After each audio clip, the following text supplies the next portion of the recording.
You really can't use the excuse that I'm not good with computers and I'll just get through. It's not a fad that's going to pass.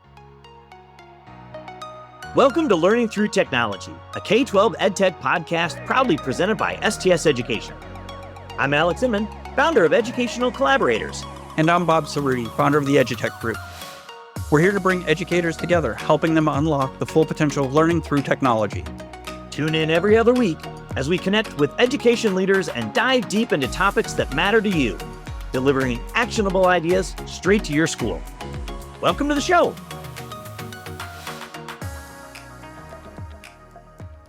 Hi, everyone. Welcome to this episode, which I'm kind of excited about because it's not just an episode. It's the first in a series of episodes that we are doing on cybersecurity. It's not quite October, but we're going to be doing a 3-part series on cybersecurity for October Cybersecurity Month.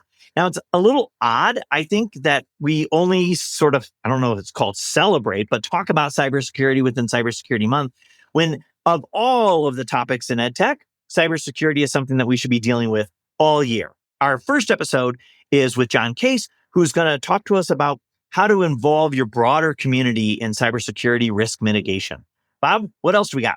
So in our tradition of delivering more than we promise, we're going to fill our whole October month with more than a month's worth. The second episode is going to be about a real attack on a school and the step-by-step, what happened, what reaction there was, what could have been done better, what was done excellent. It's one of those things that nobody wants to talk about, but it happens. And we want to share our experiences, the stuff we learned from the school that we talked to, what can be done. And then we'll wrap it up with what makes sense is we'll talk to a tech director who has, like the rest of us, started down this path of cybersecurity with some ideas on what you can do to secure your environment and your staff and students and community with some cheap or no cost steps to take to get you secure. Excellent. I think it's going to be a great series. So let's not only get this series kicked off, let's start it with this episode with John.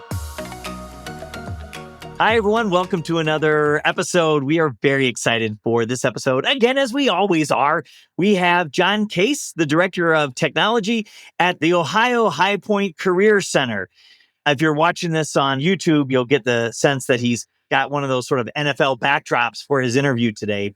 But for those listening, John is joining us from Ohio High Point Career Center in Central Ohio. John is not only the Director of Technology there, but he is also a senior collaborator and with Educational Collaborators, the organization that I run, and really a longtime friend. Ohio High Point was one of the early one-to-one schools, and a lot of us, well, quite frankly, did not know what we were doing. And so we called one another whenever we had questions, and John was on speed dial. So John, welcome to the show. Thanks for having me. So John, tell us a little bit about yourself and kind of give us your journey into and through EdTech. So I've actually been at Ohio High Point for 25 years now. It doesn't seem like that, but at other points, it seems like it's been forever. I actually took a gamble a long time ago and decided to apply for the position here at school, having previously worked for the prison system. And I was really interested in getting closer to home, helping out with the schools and the libraries around us. And I thought, I'm just going to take a gamble and see if I can get the job. So 25 years later, here we are. Nice. So you started as the Director of Technology. Correct. Back then, it was actually called the Technology Coordinator. And our school at that time was around 425 students here on our Bellefontaine campus. This year, we are just over 5,000 students, some of which are here on the main campus. I guess about 725 on the main campus and another 4,200 in satellite locations spread around our 14 partner schools. So it's amazing to see just how much career tech has grown, in 25 years. I never thought I would be running a school taking care of 5,000 students. It's a lot.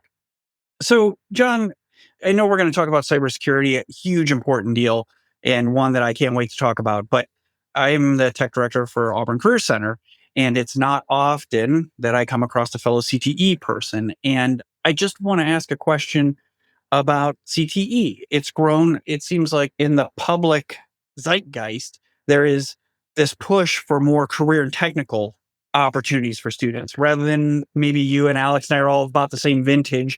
And we were told college is the way to go. And that seems to have clearly changed. from what I see. What about you? I mean, you now have 5,000 students and you're now in these satellite schools that you're member schools of it. Tell us a bit about that. I would agree. It was interesting because when my daughter, who's a grad student now at Clemson, she actually started in preschool here at Ohio High Point. So she was here from when she was like 8 weeks old, coming to work with dad. Ended up coming here as a high school junior in our multimedia program and spent 2 years here doing career tech. And that's what she wanted to do, was go into graphic design and multimedia marketing.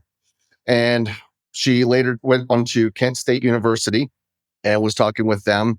She was going to continue on in their visual communication design program. And for the first semester, they have them drawing squares and shapes and so forth. And she says, well, when are we going to get to do like Adobe Creative Cloud? And when are we going to get to make photos and videos? And they're like, well, that'll be during your junior or senior year. So we got to look at the syllabus. And she's saying, I did all of this when I was in high school. So she could have decided to go into the industry and start working. She actually decided to change majors and become a school guidance counselor. So that's why she's at Clemson right now.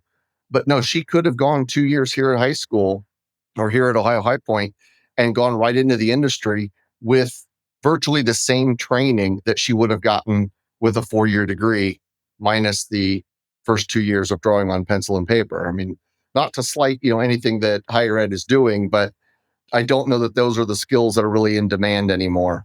And the skills that are in demand are what we are doing here in career tech. So this year at our school, we actually started a cybersecurity program, which I know is obviously the topic of today's episode. And the students are going to be going through CompTIA A+, Network Plus, and Security Plus while they're high school juniors and seniors. So when they graduate, they should be well on their way into a successful cybersecurity career, maybe doing additional industry training, but not necessarily higher ed. So, John, so many things that tie us and all of this together in that conversation. Auburn Career Center also has a cybersecurity program because it's a value, and how much it needs to be tied to higher ed could be debated. So I just want to make a reference to this as to how difficult it can be to address cybersecurity in schools. Is there are certain aspects I know from our experience with cybersecurity as a program within our school. You want kids to be probing. You want kids to understand how passwords are broken, yet they're kids and they're in our schools and we have to protect them. We could have a whole conversation, a whole episode just on how do we protect the future cybersecurity specialists from themselves as they learn. But your anomaly makes you an even better guest for us, because not only are you protecting schools, if I've got this right, on your campus, but you have students that are your responsibility in these other schools that have their own networks, that have their own policies, their own filtering. So tell me, in your world, who's responsible for cybersecurity in schools and what does it look like? It's hard to say because when I was putting together some notes for the show, I started really focusing on the staff. And what I was really looking at was, if you look at the org chart for any school district, any organization, it used to be that cybersecurity could be pinned down to just a couple spots, couple positions on that org chart. If you look at it today, it really is any position that's represented on that org chart has some degree of responsibility. There was a great example of the city of Columbus, Ohio, has gone through a ransomware attack, and it was an employee of the city who clicked on a link inside of an email. It doesn't have to be the mayor. It doesn't have to be somebody on city council. It can be somebody who just has email access and they open the door to a ransomware attack. That, in our case, that could be secretaries, teachers, cafeteria staff. It could even really be students. So anybody who is using the computer has some sort of responsibility in cybersecurity anymore. You really can't use the excuse that I'm not good with computers and I'll just get through. It's not a fad that's going to pass. It's really a requirement for doing your job, is to have some sort of accountability for cybersecurity. So you're beautifully setting me up for the next question on our script, which does not exist. But I want to let's spend a little more time with this whole satellite campus thing, because this is pretty unique and fascinating to me. So these other satellite campuses, are they satellites to your district, or are they satellite campuses within other districts in the state? So in our situation, we have 14 partner schools. And in Ohio, it's called a career technical planning district. So those students can elect to come to Ohio High Point and take a 2-year program. What we found many years ago is a lot of students didn't want to leave their high school because of sports or band, or they've got different clubs, or they didn't want to leave the comfort of where they've known for so long. So we started taking career tech to them. It started out very slowly with like a VOAG program or maybe like a business program. And we just kind of slowly started growing this. And obviously now it's grown to over 4,000 students at those locations. But what we do is our school actually goes in and puts in a lab in, we use a business class as an example. We supply the teacher, we supply all the computers in the classroom, any technology that's necessary for the lab to operate. So maybe that's a printer, a projector, digital cameras, whatever it may be. We supply all of that in exchange for getting the funding for the students that are in those programs. So the students don't have to travel to us. We bring career tech to them. Are you ready to revolutionize your classroom? Join us at FETC 2025, the premier conference for education technology, from January 14 to 17 at the Orange County Convention Center in Orlando, Florida. Connect with thousands of educators, discover innovative tools, and gain insights to enhance your teaching. Register by December 13th to take advantage of our early bird pricing and use promo code TechLearn2025, no spaces, for an additional 10% off. Visit fetc.org to register now. So first off, that's awesome. Programmatically, that's awesome and amazing, because we talk to a lot of districts who either don't have a CTE program or their CTE program is extraordinarily limited based off of their staff and facilities. So what you're offering is really exciting. I'd love for something, if you're a listener and you're aware of that in other states, Bob and I'd love to hear about it, because that's pretty exciting. So from a cybersecurity standpoint, I'm going to talk just a little bit about, so I imagine you're using the broadband infrastructure of the other district in which you have your facility. But if it's your computers, your emails, your systems, they're accessing your systems via that broadband. Is that correct? That's correct. So in each of these locations, each of our partner schools, our computers run off their network. So they're joined to a wireless SSID at that location, and then printers, let's say, are plugged in hardwired. The school would supply the phones, but we run the internet. Well, we also handle the internet filtering on those devices as well. You handle the internet filtering on those devices, but at a firewall level, if the district is doing something, it's going to provide that filtering sort of before, right? Correct. So it'll be like a layered approach in a lot of those cases. So if they run their own firewall and have filtering on the firewall, but what it seems to be anymore is most schools are doing GoGuardian or some sort of an agent based that goes on the device. Probably less filtering at the firewall. It's kind of like maybe like a catch-all rule that if you have a machine that doesn't have the agent on it, it's going to get at least a base rule of some sort. More to do filtering like at a guest network level, that you would have firewall blocking broad categories, but you're doing a DNS type filtering at the device level. Yeah. So most of your protections at the agent level, at the end user device level, all of that, you're actually managing, even though it's on those satellite campuses. Correct, on all of our devices. And what we've been doing over the last couple of years is trying to migrate all of our devices, if it's a Windows machine, to using Entra for the authentication. So it's cloud-based. Regardless of where they go, they can log in with the same account. And if it's a Mac, we're using Mosel, and they're able to utilize Google for the login for that. So we have multiple directory services that all synchronize together, and the same account will get the student onto the computer, whether they're here on main campus or whether it's at our southernmost satellite school or our northernmost school. The laptops can essentially travel between locations if necessary, and students could go between locations. So with Career Tech, we have a lot of career technical service organizations. So like Business Professionals of America, Skills USA, and they will host regional competitions for different events. And so a lot of times, being as large as we are, we will host those events either here on our main campus or at one of our other locations. Cool. John, I am always learning from you. So I've known that you had all these satellite campuses. I knew that you've grown so much, but until we really had this conversation about cybersecurity, it never really dawned on me just how complicated this may be and how you might need to think about this when they're not on your basically your core LAN. And so local area network.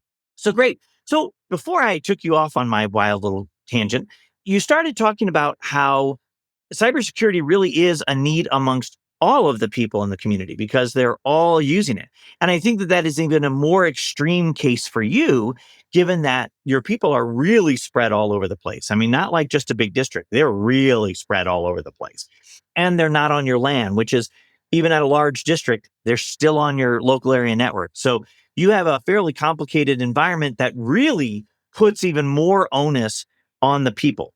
So this is going to sound like a self-congratulatory question, but you are one of our senior collaborators who has been working with educational collaborators for a long time. And you're brilliant and you're amazing. And we're so lucky to have you. And one of the things that you do for our clients is our cybersecurity assessment, which is sort of built around that notion that it takes a village to really manage your cybersecurity. That cybersecurity is not just an IT job, which is where you were kind of talking about where you were going before I took you on this tangent.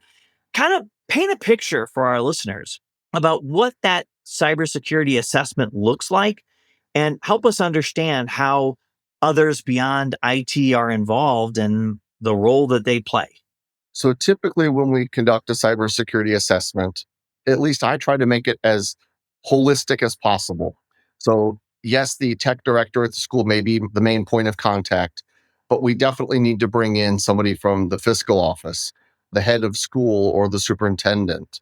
Definitely need somebody who's in charge of student data. Maybe that's like in Ohio, that's our EMIS coordinator, or maybe even like administrative assistant from the guidance office that keys a lot of the data. So we really try to bring in at least some representation from every department in the organization. And a lot of times you kind of get the feeling like, this is another meeting. Why am I here? And then you're like, oh, we're going to talk about cybersecurity. And they're like, oh my gosh. It gets worse. And so we kind of start out with that. And then once we start talking and explain like what a phishing attack is. And believe it or not, a lot of schools still don't do any sort of phishing training. So they'll get an actual phishing message that comes in, and maybe somebody clicks a link and you have to do some reaction to that. And maybe that's what prompted the audit or the assessment. But a lot of times they'll be like, oh, yeah, I get those messages. What do you do with those? And we always kind of start that dialogue around, you got this email and you thought it was suspicious. Well, that's cybersecurity. And you realize that that affects everybody in the organization. What happens if one person were to click that link and everybody clicks it? And they're like, well, I wouldn't be dumb enough to click that link. It's like, well, somebody would click it because they're getting much better than they used to be. 10 years ago, we had the Nigerian prince who offered you $1 billion. I'm still waiting on my check. I haven't seen it yet.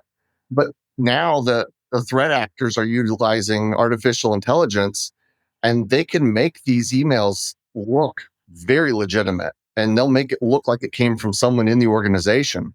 And from what I've seen, that's where people are not really focusing on. They're like, oh, I'm going to catch the obvious stuff. But you really have to look at anything that's suspicious or out of the ordinary. So when we start doing those audits, that kind of brings everybody in like, oh, we do have a role in this. And it doesn't normally take long to generate that buy-in. So we start out with something like that, discuss the needs.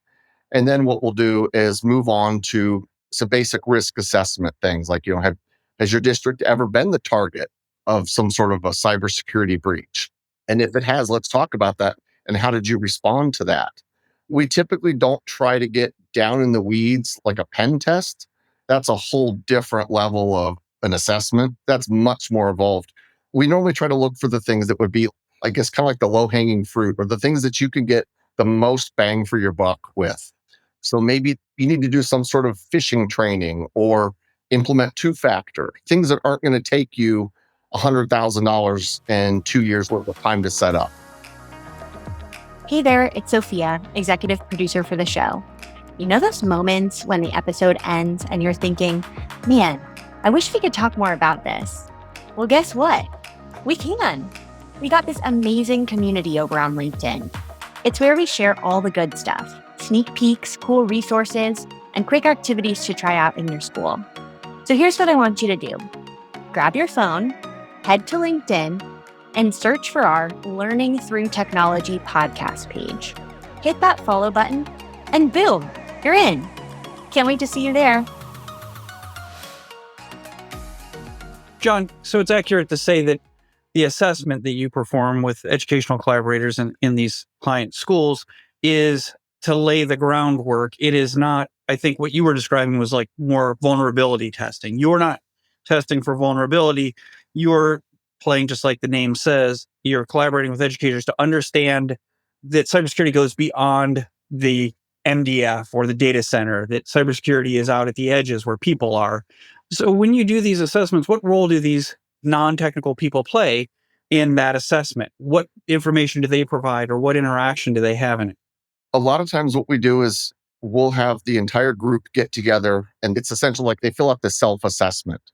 And I really want the whole group to do this as a team activity, because I know, at least at my district, I could sit down and fill that assessment out by myself, and I would probably know enough of the answers that I can check that task off my list and move on. But the real value with this is getting that whole team together and the dialogue that takes place amongst that team when they're filling out this assessment. They may get a question about fiscal services, and are there multiple people that have to sign off on a wire transfer if it is over a certain dollar amount? And a lot of times people don't realize that, well, that plays a role in this as well. It really brings everybody into the same group and starts that conversation with them to say, you do have a role in cybersecurity. And then they can kind of figure out through the questions that are in the assessment exactly what their role is and what they can bring to the table for everybody else. There's a nice sort of increase in literacy too that I think comes through that process, John, that you just mentioned. When all those non-technical people that you mentioned, superintendent or head of school or executive director, depending upon what kind of school you are, and the finance people and the data entry people, they know their jobs well, but they don't really think about how the data stuff that they do presents risks to the organization. And so when they start reflecting on the questions that are on that assessment, it kind of does two things. I think one, you've already pointed out, which it kind of helps them understand their role within cybersecurity. But the other thing that it does is it helps them know what they don't know and makes them sort of aware of processes, technologies, protocols, personnel related issues that create risk, but they've never really thought of before. So it's this sort of literacy thing. I think about Brian Horton, who's a tech director at Duke School, which is like a lab school associated with Duke University. And he knew, like you mentioned, he knew all the answers to their cybersecurity assessment. So he knew where his risks were. And he tried to get administrative support for risk mitigation strategies, but he just couldn't get any progress because nobody really understood. None of the people sort of up the ladder from him really understood. And they went through this assessment process. And now suddenly the people who were kind of like poo-pooing all the things that he was trying to get done suddenly understood. They're like, oh, now I get this. And he says, I made more progress in 2 months after our cybersecurity assessment than I made in 2 years prior to it, because my administrators, my colleagues understood what the challenges were, and they became part of the process. Is that something you see with the schools and districts that you've done this with? Absolutely, because I think a lot of times the players at the table don't necessarily understand what the game is entirely. And when we open up that dialogue and we start talking about this, and your superintendent, he's normally my guinea pig on things. I'm like, hey, we're going to test multi-factor with you. And he's like, oh, running Duo on my phone really is pretty easy. That's not that hard. I'm like, all right, so here's where Duo comes in, and here's where multi-factor can help us. Now I need you to get the rest of the admin team on board with me and do it. And so we'll do it with the administrative team. And then everybody else kind of falls in line like, well, if they can do it, we can do it. And once they see the benefit and that we're not asking them to move the earth here. We're asking them to make a very small change just in the way that they do something with the betterment of our security in mind. We see that all the time in an assessment like these, where once people have sat through and they've had these discussions, they're like, okay, now I really understand what you're battling against. How can we as a team work together to implement some of these small projects and protect the district? I think I need to interject here. I'm deeply disappointed in you, Alex, and I need our listeners, hi, Mom and Dad, they're the only two who listen, and Marissa. And my youngest, now that I gave a shout out to the band. Yeah, right. You missed the point that the part of EC is the education part. Like the big part of the assessment is training, teaching these non-technical people their role. John made a joke about the Nigerian prince, which is the example I always use too. Send me $60,000 so I can get to America and I will give you all of my riches. That was the thing. Well, you know what the thing is now that we see all the time is the email to payroll that says, I want to change my direct deposit. And it's a real email and it looks legit. And that's a role where a teacher or a bus driver plays a part in security, because if you're that bus driver who insists on conducting that transaction through email rather than going in person to payroll, which I understand can be a problem, timing, whatever. But when you insist upon that, that creates an opening for an attack where somebody else delivers that email that says they need to be changed. So I think that's a great task. And you just can't imagine how big that meeting has to be, because you've got to start, like you said, with the superintendent. When the superintendent has buy-in, then you work your way down, or head of school, or whatever role you have, whatever your school is. So I think I wanted to throw that out there, Alex, that you missed the whole education part of educational collaborators. If we educate the teachers, the educators, I can't take you anywhere to do your job there. I would say when we do these assessments, it's probably 6 to 10 people. So you really don't want the team to be too large, because if you have too many cooks in the kitchen, you'll never get done. It's not that we don't want everybody's opinion, but we don't want everybody's opinion. Well, and I kind of cut you off before you kind of got to the end, but when you get to the end, share a little bit about the cybersecurity roadmap and how you do assignments associated with that. So in a couple of the instances, like when we've done these, the superintendent has kind of come in and said, so what's this going to cost us when we're done? What's the next steps? You're going to sell me the new next gen firewall that's going to be 50 grand, or you're going to sell me this. And repeatedly, I have said, I'm not going to pitch you any products. What we're looking at is to change your processes and to improve the processes that you already have in place. So we're not going to get a list of products that you need to purchase. Typically, what we'll do is we'll identify where the biggest risks are, such as like business email compromise is still way up there. So what can we do to mitigate business email compromise? Maybe that is some phishing training for your users. So we'll put together a plan. There are some free resources out there. There are some paid resources out there. But we'll put together a SMART goal for your team to go out and implement some sort of phishing training for the rest of your staff. Maybe one of the other goals would be to implement multi-factor authentication if you don't have that. Neither of which really require any cost other than time. And so typically they're just things that you maybe they're projects that you've tried to get started and you can't get some buy-in, or those building blocks that let's do the phishing training and the phishing testing now. Next year, let's add on to that and add in general cybersecurity awareness training along with that. So none of these are one and done and you're out the door and you can check this whole cybersecurity off your list. They're just building blocks to implement your security posture overall. Yeah. And I think the word that I am sort of cluing in on is team, and that it's not just the IT team. The IT team may be actually flipping on MFA, but it's the team that's communicating the rationale, setting the expectations, creating that support. No, that's good. Thank you, John. I like to think of the tech director or the technology department more as the facilitator in the project. They're doing some of the work, but really it takes work amongst everybody where they're kind of just coordinating all of the moving parts. ViewSonic is your go-to technology partner for engaging students, fostering collaboration, and elevating learning outcomes. offering a broad array of future-ready audiovisual solutions, training, and tools that adapt to your school's changing needs. ViewSonic is more than a brand. It's your educational edge. Explore the possibilities today at viewsonic.com/edu. John, let's talk about the future now. So we talked a bit early on about our common cybersecurity programs in our schools. What sort of training are they going through? When did you start it? I guess everything, because it's uncommon to have a cybersecurity program for high schoolers in 2024 here. It's uncommon for that to be. So tell us a bit about that.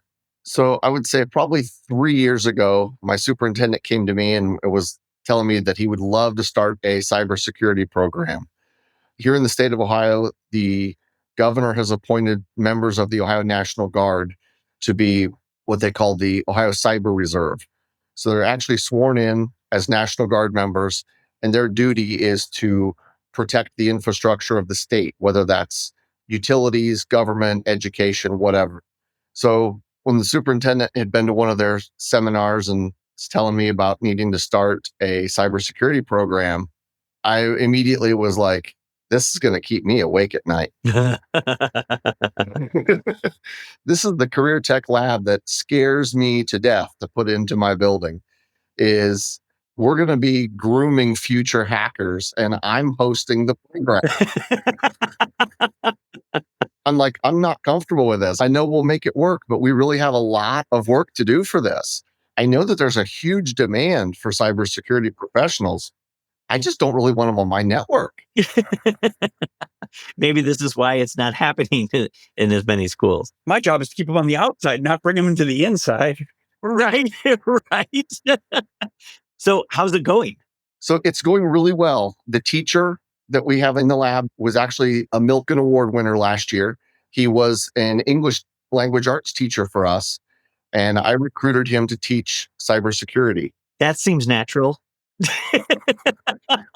From English to cybersecurity. Yeah. Oh, another English to cybersecurity. They're a dime a dozen. Or Nigerian princes. Oh my God. If I had a nickel for every one of those. He's an amazing educator. And one of the biggest hurdles that we face in career technical education is people who don't necessarily want to leave the industry and come and teach.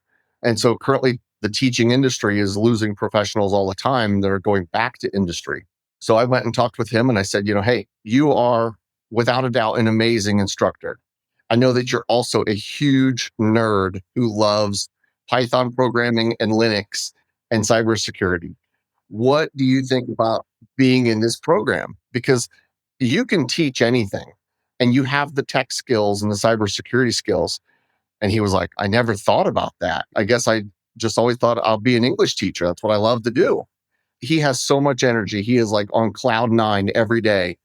And the biggest thing for him is he's built the relationships with his students. And he and I have done a couple classes together where we set the expectation for these students that if you find something as you're going through cybersecurity that you know is not right, you have a duty to say something, because you may decide 5 years from now that you're going to go into the military and you need to get some sort of top secret clearance. I've had the Secret Service and the FBI come to visit me before when they're looking into someone's background. And I don't want to have to tell them that the reason I know you is because you spent time in my office and I still have your laptop here. I want to be able to tell them that, yes, you were a phenomenal student and you found some bugs or some holes and reported those to us, not that you exploited them for your own good. So we've been really working on building the relationships, seeing as it's a new program for us and we're 4 weeks into the school year. I think it's going very well for where we are. We have not had any breaches that I'm aware of. So this is the first year then, right? This is the first year for it. So they're starting out with CompTIA A+ certification, and they're also doing some Python programming at the same time. So they really will dive into the cybersecurity aspects of things more their senior year or their second year in the program. And John, we should be clear. In Ohio, a typical program is you come in as a junior, whether it's cosmetology, welding, or cybersecurity, you come in as a junior and you're in that program for 2 years. So you lay a foundation in a junior year and you really get into the specifics of a senior year. So this is your first class. You don't actually have seniors in it yet. Correct. And we also had made a decision to only host the cybersecurity program here on our main campus. There's a lot of variables that we cannot control if we put that in one of our satellite locations because we don't run those networks. So I really wouldn't want to run a cybersecurity program on someone else's network, the same as I wouldn't want someone to do that to me. So we are keeping that here. And the way that the lab is set up is they have a set of desktop PCs and they all connect out through one connection that goes out through the firewall, goes out through our DMZ. So they have their own segment off the firewall. They cannot access anything internally through those computers. But the student one-to-one devices are treated the same as every other one-to-one device. No special software, no additional restrictions. We wanted them to be the same as everyone else. Great. So we're kind of transitioning towards the end of the episode, but I've really enjoyed this conversation. So what advice would you give other administrators to get started with educating the community about cybersecurity and cybersecurity safety? I think honestly, the biggest thing for us was when we started working with the Ohio Cyber Reserve and they started asking us a lot of questions. It was strange for me to be on that side of the audit, listening to all the questions. And they sat down with us and they started helping us develop our incident response plan. And it's like, I originally had thought we didn't need an incident response plan because we're going to know what to do because I know the network. I've known it for 25 years. But we had an incident about 9 months ago. And the first thing I did was grab my incident response binder and, okay, who do we call first? What's our next steps? So getting the public, whether it's your small business, if it's your Fortune 500 company, to have some sort of a plan in place, because we've all heard it before. It's not a matter of if you're going to get hacked, it's when. And so when you've got a document that tells you essentially like a playbook, if this happens, then this is what you do. So I've got a copy of that book here in my office. I've got a copy of the book at home because threat actors don't stop working. And really, the time that we're most vulnerable is times when you're not at school. So if it's on a long holiday weekend, they've got an extra day that they can play around before they break something. So you need to be prepared wherever you're going. So I would say definitely have sort of an incident response plan. And there's probably some sort of a group that you can network with, like businesses. For schools, we have some local groups of all the neighboring schools we work together. I'm sure that the same thing is out there for businesses, maybe through the chamber or something like that. Let's end on a happier note today than they're attacking while we're gone on long weekends. We always end our conversations with our fellow educators with a question that leads to how you got an education. So, John, can you tell us a bit about a favorite teacher or most impactful teacher in your education or in your career? I would say probably when I was in school, probably not my favorite teacher, but my most impactful teacher was a high school math teacher. And he always used to have these little business cards with his contact information on them. And on the back, stamped in red ink, it said, think. And if you're in class and you're struggling with a question, he would just walk by and he would lay one of these business cards on your desk that says think. And it's like, okay, it's something very small, but it was always that. He gave you the vote of confidence that you needed because he knew you could do it. You just need that little extra encouragement. And that way he could drop it off silently and just keep on moving. I love student empowerment. That is awesome. And you certainly had that at the tip of your tongue, didn't you? Yeah. For the record, he's watched other episodes, Bob. I have. I think you're getting the benefit of our popularity on this. That's what it is. You're one of those guys who blame the ref when you lose something too, aren't you? I need some excuse for my blistering losses. John, thanks so much for joining us today. Like I mentioned at the beginning, I always learn from you. I always enjoy chatting with you. And it was great to have you on the show. Thanks so much. Yes, thanks for having me. I really appreciate it. So that concludes the Educational Collaborators commercial for cyber assessment, right? I kid because it's you, Alex, but really I'm the engineering path, right? I was the engineer we talk about and I'm in cybersecurity. But the solution starts with people. And it can't be overlooked. And there are a million IT directors, and I give John credit because John is an engineer side like myself. I give him credit to realize the solution starts with people. A lot of times tech directors want to go out there. We've mastered the hammer. Everything looks like a nail, but the answer isn't another product. It isn't another solution. It isn't another vendor. You start with people. So I bow down, Alex. You did good work today.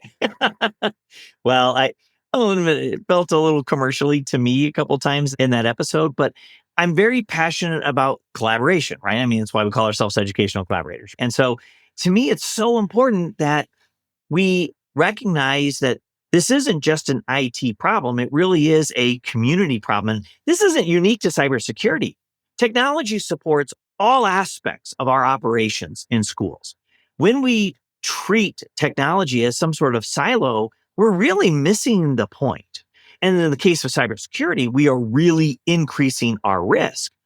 And so I get excited about a process that involves others outside of IT so that they realize not only are they part of the problem, more importantly, they realize that they're a really important part of the solution.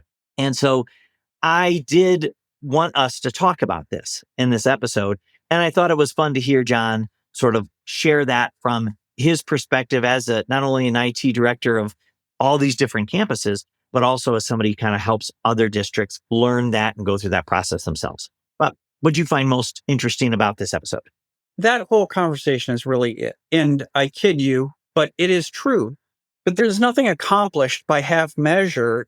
You have a good product. You have something that is necessary for schools. You have something that they should be doing. And you do a disservice to schools by, if you were to somehow soften its value or whatever, it needs to be a commercial. It needs to be shouted out. This is what you need to do. Everybody needs to know what you have and what they should be doing. Whether they do it with EC or they do it with another organization or they do it themselves. It doesn't have to be EC. Absolutely. But there needs to be that level of shared investment and involvement. Cybersecurity requires that. And I think that's part of what we're going to be talking about this month as well, is it's more than just an isolated support system or a product. And I'll go one further and say, well, you can do it yourself. And I would encourage you to, if this is not something for you, to engage educational collaborators. But we all know in schools, we've both worked in them, when you do strategic planning, it works better when you have a facilitator, somebody who's outside.